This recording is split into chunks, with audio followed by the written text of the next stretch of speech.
I'm talking about dry fasting versus water fasting. Dry fasting where you're eliminating all food and water, whereas water fasting, you're still keeping water in the equation.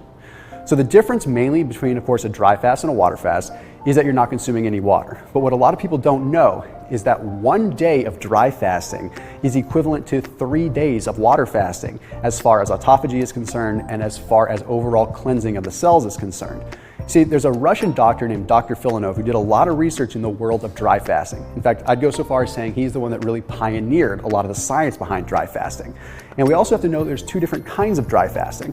There's what's called a soft dry fast and what's called a hard dry fast. A soft dry fast is where you still take a shower, you still wash your face, you still brush your teeth. A hard dry fast is where you abstain from any interaction with water, whether it's coming through the dermis or going in through ingestion, because we still do absorb water even when it comes in through the skin. For this case, I'm going to talk simply about a hard dry fast, going all the way balls to the wall. When it comes down to it, dry fasting eliminates toxins faster. Your body has no choice but to start utilizing everything from cells to start creating not just energy in the way of food, but energy in the way of water.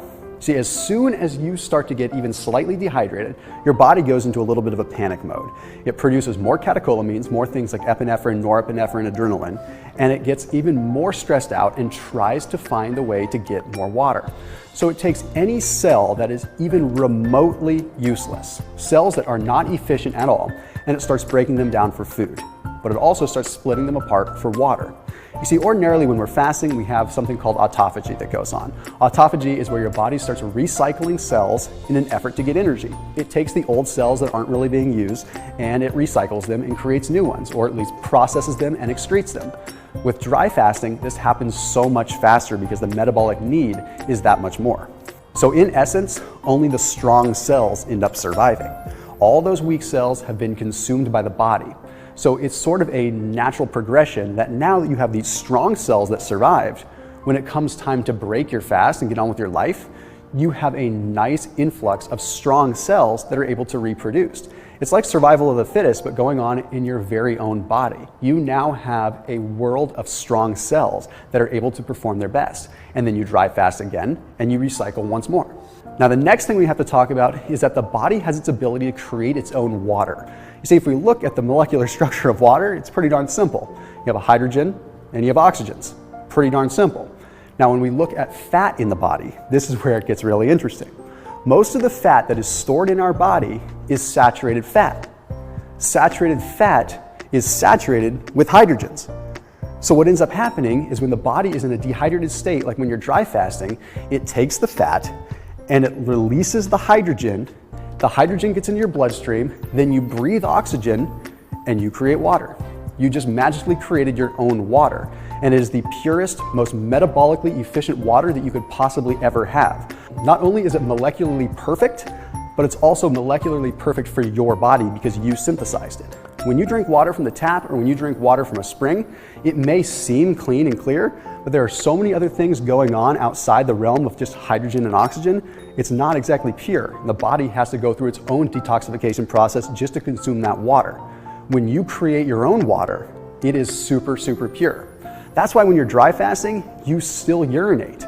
People are always dumbfounded why when they fast and they don't drink a lot of water, they actually continue to pee, or anyone that's still eating but not drinking a lot of water still continues to urinate. Well, it's simply because the body is now having this actual metabolically clean water in the system to flush out the dirty water. So you go through a process where you not only are recycling cells, but you're recycling dirty water that could have been flowing through your body as well. Now, theoretically, your body is going to burn more fat when you're dry fasting than in any other mode, simply because it's going to continue to thrive on the hydrogen from the fats. Now, totally last before I go is the world of inflammation. Have you ever seen a swamp that has a lot of water and has a ton of mosquitoes in it? And then 3 months later, when the swamp dries out, there's no more mosquitoes? Well, that's a lot like inflammation in your body too. Inflammation requires water to work. I'm not saying that you go walking around dehydrated all the time, but if you're trying to temporarily reduce inflammation, there's no simpler way than getting rid of water, because inflammation and all the inflammatory responses in your body require water to initiate that.